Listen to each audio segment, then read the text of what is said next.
السلام علیکم ورحمۃ اللہ وبرکاتہ۔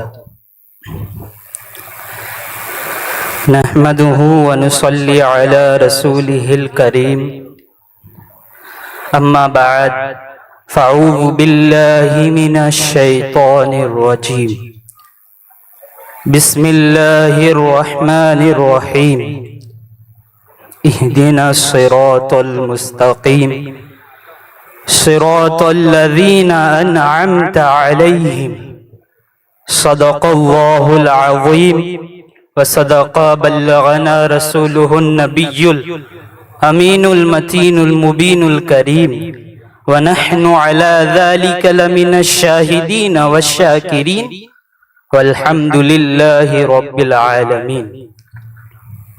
محترم حضرات، میں نے جس آیت کریمہ کی تلاوت کی ہے اس میں روشنی ڈالنے سے پیشتر ایک مرتبہ سبز گنبد میں آرام فرمانے والے آقا و مولا کی بارگاہ رسالت میں اپنی غلامی کا ثبوت دیتے ہوئے درود شریف پڑھے، اللہم صلی علی سیدنا شفیعنا و مولانا محمد بارک وسلم، صلاۃ و سلاما علیک یا رسول اللہ صلی اللہ تعالی علیہ وسلم۔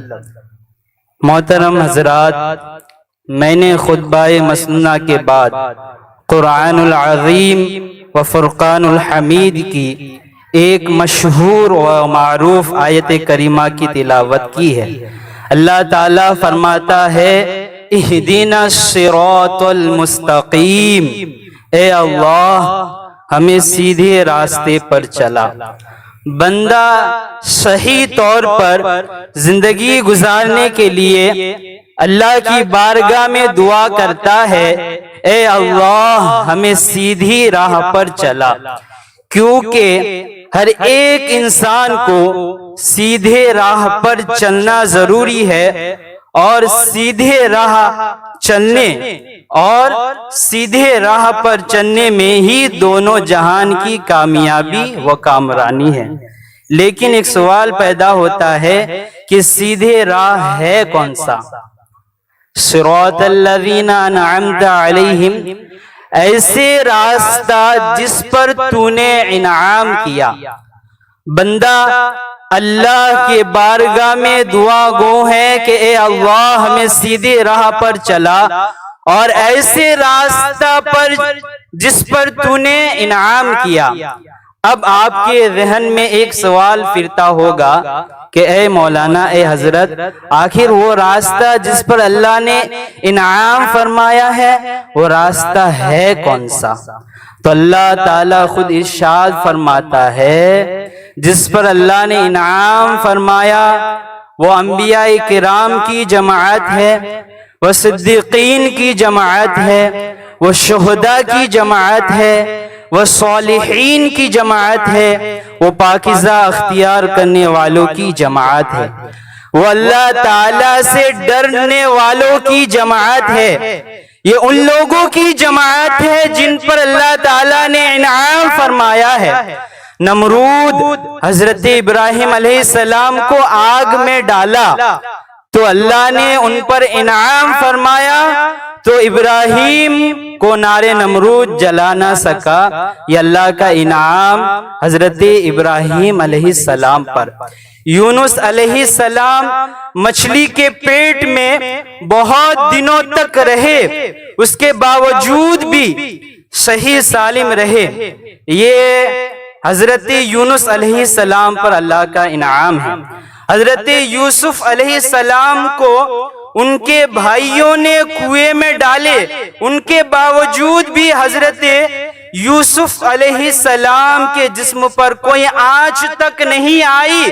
یہ یوسف علیہ السلام پر اللہ کا انعام ہے، اور انعام ہوا۔ یہ اللہ تعالیٰ نے ان لوگوں پر انعام فرمایا ہے۔ فرعون تمام بچے کا قتل کرتا تھا، اس کے باوجود بھی موسیٰ علیہ السلام زندہ رہے اور فرعون ہی کے گھر میں نشو و نما پائی۔ یہ اللہ کا انعام حضرت موسیٰ علیہ السلام پر۔ حضرت مریم علیہ السلام کو کسی مرد نے نہیں چھویا، پھر بھی آپ کے بطن اقدس سے حضرت عیسیٰ علیہ السلام پیدا ہوئے۔ یہ اللہ کا انعام حضرت مریم پر۔ حضرت زکریا علیہ السلام کو آخری عمر میں یحییٰ جیسا بیٹا نصیب ہوتا ہے۔ یہ اللہ کا انعام حضرت زکریا علیہ السلام پر۔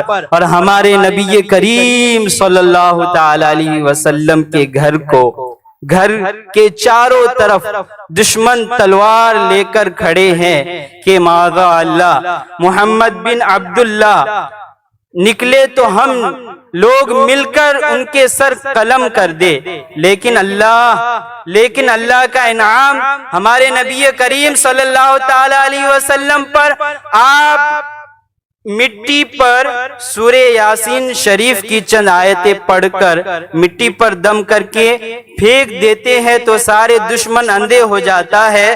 یہ اللہ کا انعام ہمارے حضور پنو صلی اللہ تعالی علیہ وسلم پر۔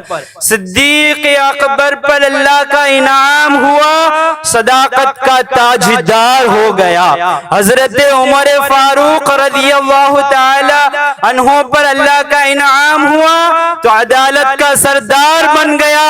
حضرت عثمان غنی پر اللہ کا انعام ہوا تو سخاوت کا بادشاہ بن گیا۔ مولا علی پر اللہ کا انعام ہوا تو شجاعت کا سردار بن گیا۔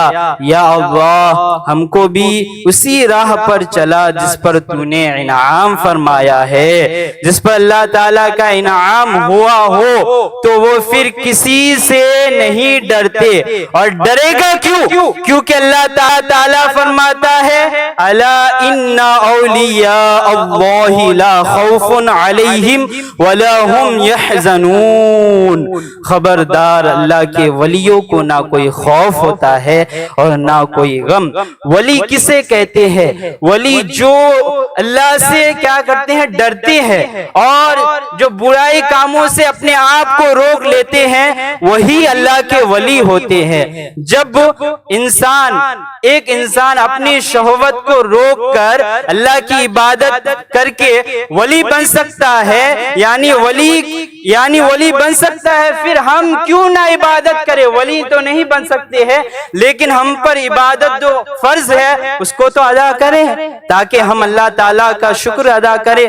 میرے دوستوں اور بزرگوں، تو حضرات میں عرض یہ کر رہا تھا کہ اے اللہ ہمیں ایسے راستے پر چلا جس پر تو نے انعام کیا، اور اللہ تعالیٰ نے انعام فرمایا نبیین پر، صدیقین پر، صالحین پر، یعنی اللہ تعالیٰ نے دنیا میں آتی ہے، اور کوئی بھی طاقت اللہ کے ولیوں کا مقابلہ نہیں کر سکتی ہے۔ کیا آپ کو معلوم نہیں؟ تاریخ کے اوراق کا مطالعہ کریں تو آپ کو معلوم ہوگا کہ اس ہندوستان کے سرزمین پر حضور خواجہ غریب نواز آ کر 90 لاکھ